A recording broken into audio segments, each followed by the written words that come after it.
Assalamu alaikum, barkanku da wannan lokaci. Ana yi mini tambayoyi akan cewa wasu hotuna da aka gani na wasu mutane da aka ce daga duniyar Jupiter suke da kuma wasu daga duniyar Mars. Wai shin da gaske ne? Shin akwai aliens kuma shin sun zo nan duniya? To magana ta gaskiya waɗannan hotuna da aka gani zanuka ne kawai da kuma haɗawa irin na editing.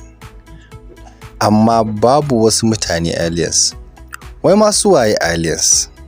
Su dai aliens wasu halittu ne wanda ake sa ran suna rayuwa a wata duniya wacce ba duniyar mu ta as ba.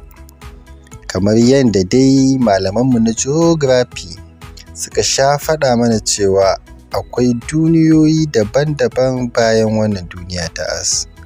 Wato irin su Mercury da Venus da Mars da Jupiter da Saturn da sauransu. Shin a wancan wurare akwai wasu halittu da suke rayuwa? Hasashe na masana kimiyya yasa ake saka ran cewa akwai waɗannan halittu. Amma a zahirin gaskiya har yanzu bincike da ake gudanarwa da injina da aka aika da kayan gwaji ba su gano daidai da ƙwayar zarra mai numfashi wacce take rayuwa akan doron wata duniya ba wacce ba wannan duniyar tamu ba. Kenan babu wata halitta ko da ƙwaro ko kiyashi da take rayuwa.